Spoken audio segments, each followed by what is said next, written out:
tunnel in that area. Then we would stay generally on the south side of the river, but right in this area, you have a thoroughfare presently constructed, that is Forest Park Boulevard, is present laws.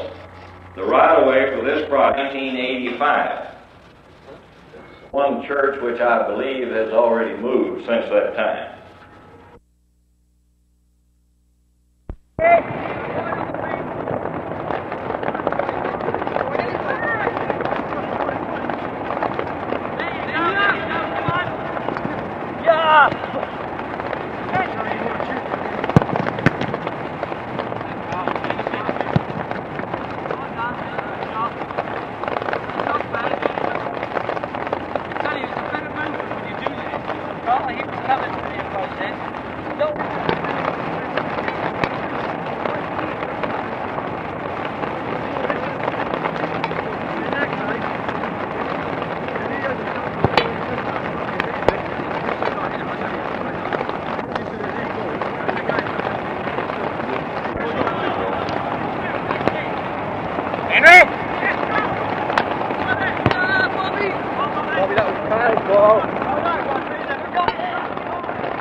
You will see a recap by classical note, but whatever.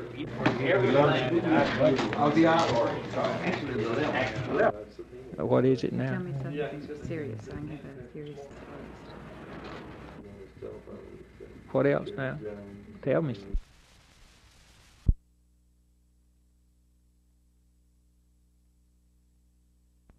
It reminds me of a well-known story of Gertrude Stein and one of. So, following that example, the city sort of stringer.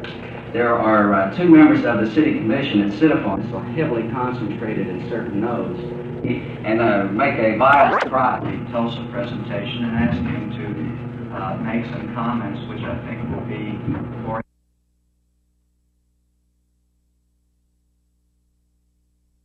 Likely we'll be combining our monolingual teachers with program. We have a cooperative teaching situation formulated. Also, in our bilingual, the number and letter. I've had opportunity More to teach Spanish-speaking children to speak English, or is it to give teachers an awareness that there is that problem?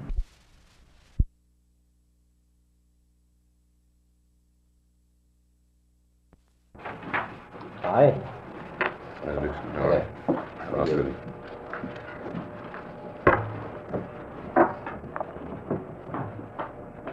Will serve as our model.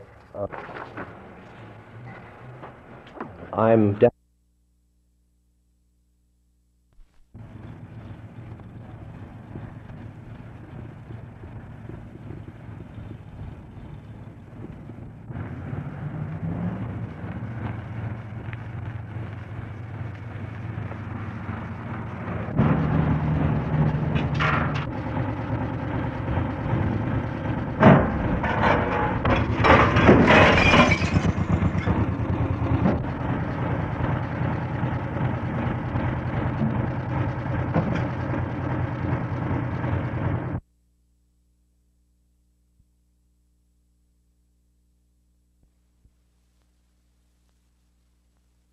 Find that his, bladder meridians round. I see, well, when I go there, somebody says, well, they've been practicing 50 years here. Both sides seem to be affected. So I think it won't be very.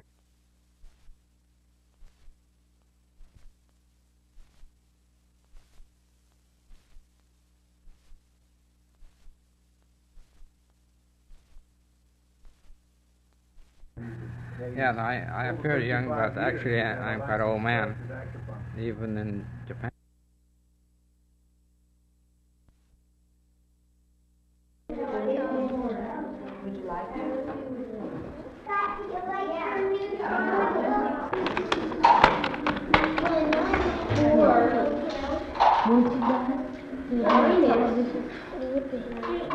I hope her Andy?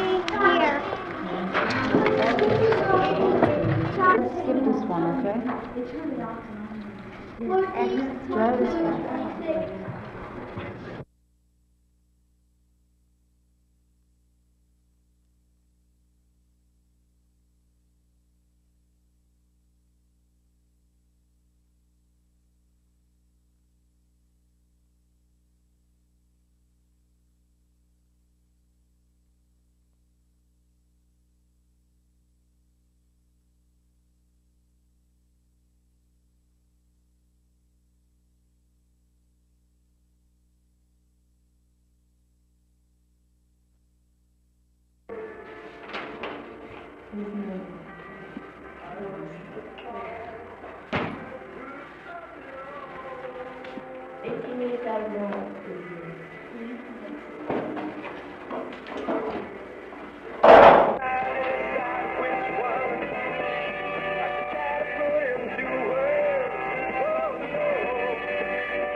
Like, I'm moving faster than I would in a regular school in some subjects, but in other subjects I'm not.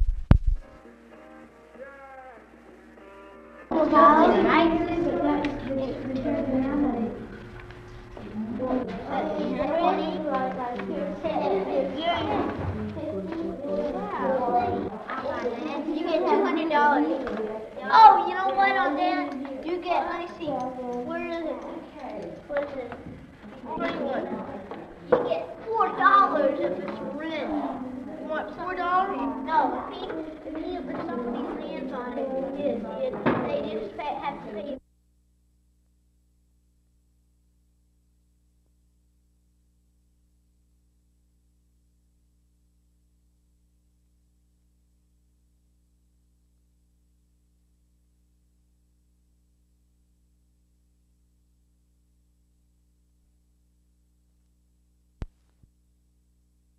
Many conservative Democrats in Texas for years have voted for Republicans at national level, but for Democrats on a state and local level. There's a great difference in Texas Democrats and the national Democrats.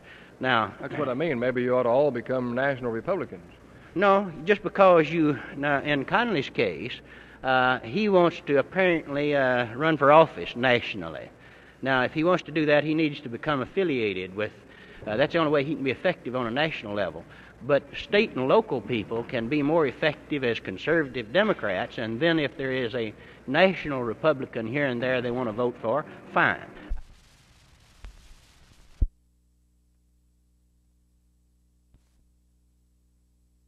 Well, it looks like it's against everybody in this building when you come out here and stand in front of my office protesting. No, it's not your office for protesting. And it's very clear. And I see I'm a legitimate farmer in Collin County in this area. And to be honest with you, I don't know any farmers in Collin County that belong to the Teamsters.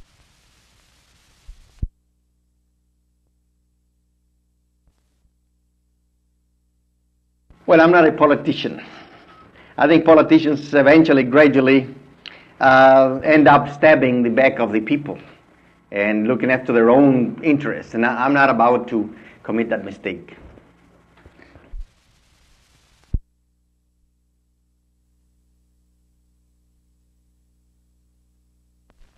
For all mankind. See, this war and hate and overthrowing governments, it stinks, and it's a... Well, what is your relationship with the Raza Unida party? Okay.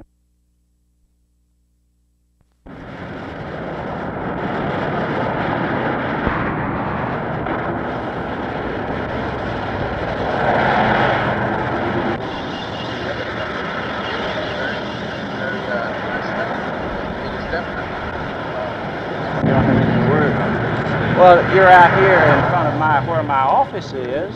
The teacher's office, or? Well, my office is in the county then. Or in Denton County. They're migrant.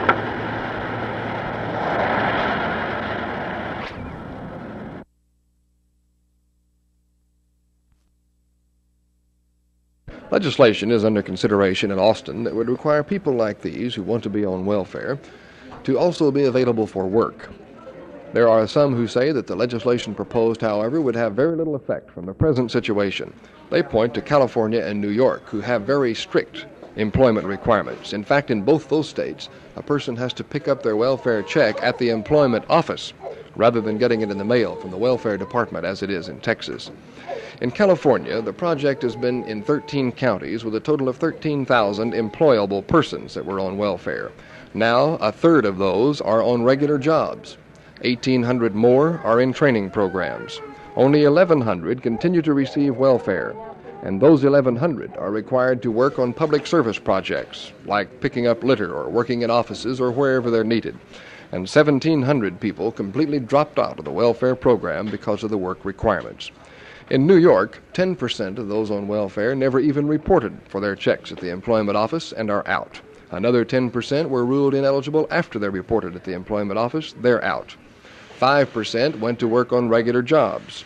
Another 20% are waiting for employment. And by the way, while they're waiting, they too are required to work on public service projects in parks or wherever they're needed. But the most amazing statistic of all is that out of the 900,000 persons drawing welfare in New York under AFDC, only 10% continue to draw a welfare check without some sort of work being involved. Of course, California and New York both gave welfare to able-bodied, unemployed men, whereas that is not the case in Texas, because Texas has 96% mothers who are on AFDC rolls. This is Roger McDonald, Channel 8 News on the Move.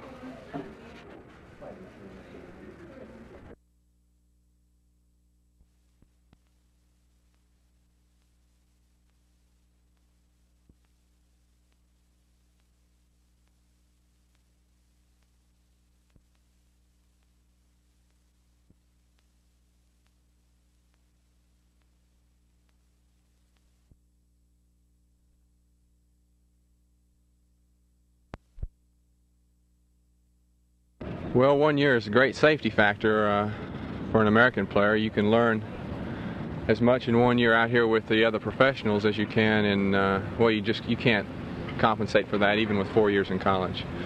But do you feel maybe sometimes inadequate playing against these guys who've been playing most of their lives? Well, I sure do. I tell you, the whole first 6 or 7 months, I really felt like, well, I wasn't too sure I was going to make it, and I was kind of down on myself. But these guys are just great, and every single player out here has been helping me during the off-season, pre-season, and without their help, I couldn't be doing anything. Well, they say now that you've probably got a pretty good chance to start some of the ball games during the season. How do you feel about that?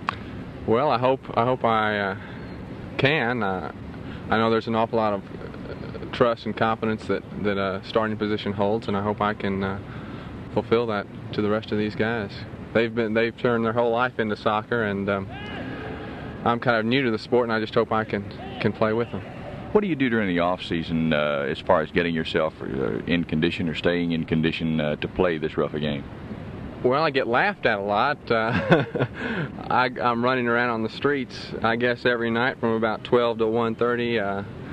wearing a red vest, and I've had several people here in Dallas wanting to know, what sort of crazy person I was for doing that. But you really have to have your legs in shape before you get out here, or you just can't do anything.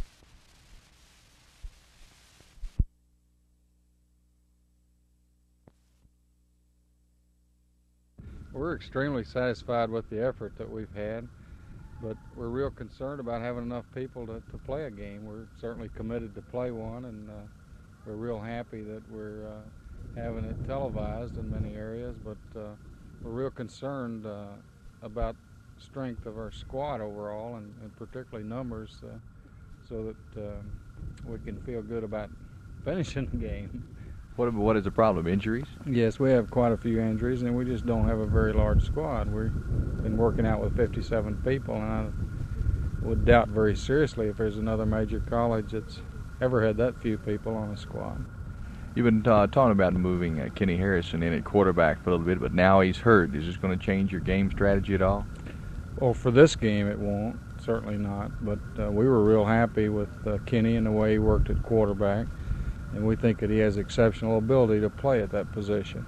However, we feel extremely good about the way Keith Bobo has performed all spring, and we think that he can even get a lot better, but his poise and experience has meant a lot to him, and he's fallen right in and done a real good job, and we're real pleased with him. And Keith will be our #1 quarterback, but we certainly plan to use Kenny at that position too.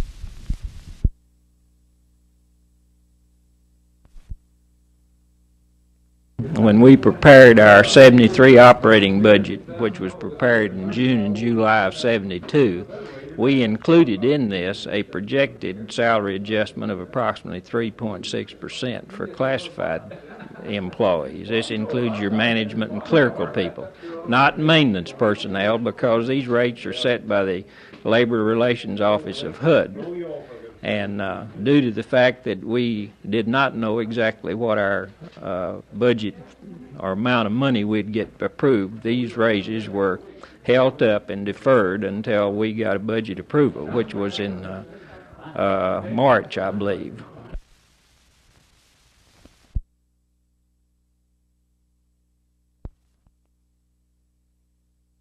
Humanization of the urban community is a growing problem in these United States, a problem being experienced by all the major cities that are watching the inner city die.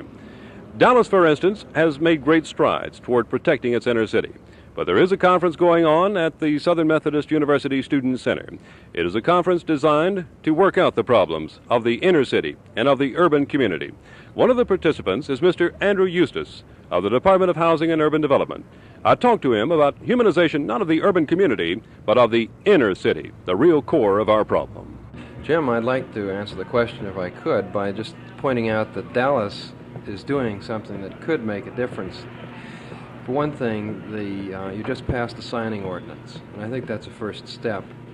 The fact that you have an urban design program is going to enable you to take piece by piece the kind of questions that you have to answer. For example, saving old neighborhoods is going to make a lot of life come back to those parts of town which are in the inner city.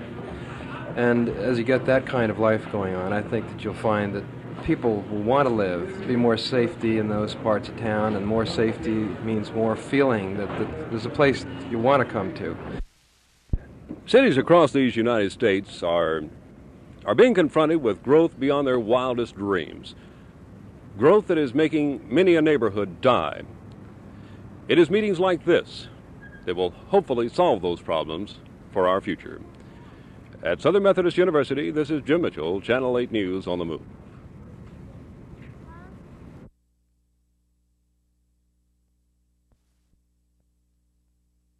I think that basically the reason why we decided on this time is to allow as many of the people from the news media to be present. And we felt that perhaps this would be the most convenient time. But as far as relaying the information to the community, I think that there's been ample opportunity in the past, and I have taken advantage of opportunities in the past to inform the community about our proposal. Convenient time or not, this meeting is merely perfunctory. The district has already filled out forms to apply for more federal funds for bilingual education. The program is in its 4th year here in Fort Worth and has been judged a success in teaching Latin American students, Mexican-speaking students, to learn on a par equal with English-speaking students. John Tackett, Channel 8 News on the Move.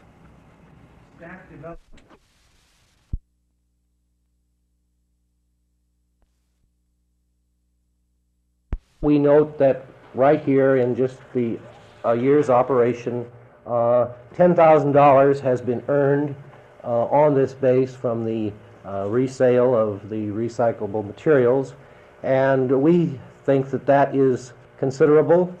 And at the present time, Colonel Sussman tells me that they're only able to recycle about 40% of the total solid waste here on the base.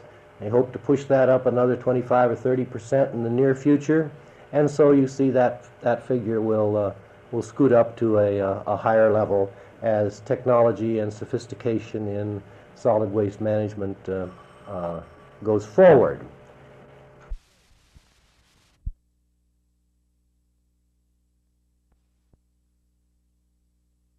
Well, I wouldn't say I fix it because it's a long-standing, but at the beginning of the treatment, anyway, his condition was sort of ear trouble, deafness, and ringing in the ear. So we found some of the autonomic nervous system around his ears is inbound, out of order, so we treated for that.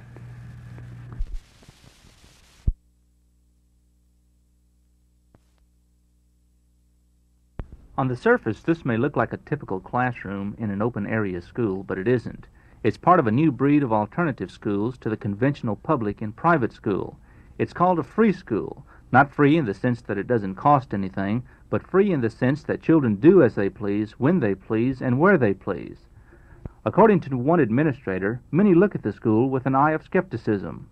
It could stem from the fact that the kids are not in a structured atmosphere, that there appears to be no school atmosphere at all. We don't have the traditional seats. We don't have the traditional blackboard and chalk and the teacher standing before a group of students as his superior.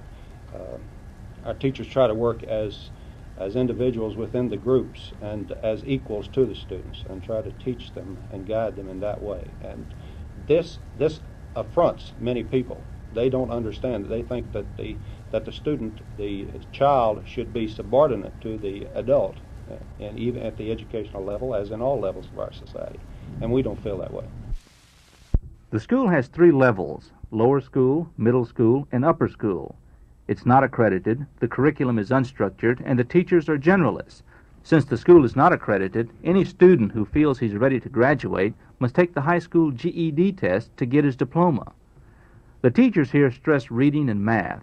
The curriculum followed here is for the most part designed by the student based on his interest and what he wants to learn. In the lower school, it's slightly more structured than that, and the teacher works more closely with the student. In here we try to stress the dignity of the child, the self-confidence, the self-discipline. And by not having grades, that is first, second, third grade, as well as A, B, C, D, we're saying to the child that you are an individual, you work at your own pace, and nothing says that you're stupid. Nothing here will say that you're stupid. You are as smart as you feel that you are. The free school is not for everyone. The founders and teachers admit that. It requires a tremendous amount of self-discipline on the part of the student, and it seems to best serve those who cannot function in a structured traditional classroom. There are no published figures as to how many alternative schools there are in the nation, but one thing's certain: the mortality rate of these schools has been high. This one has been open for less than a year, and it's barely making ends meet. But if it can survive, it will continue to provide some students that cherished freedom from bureaucratic rules and regulations found in so many schools. For Channel 8 News, Renee...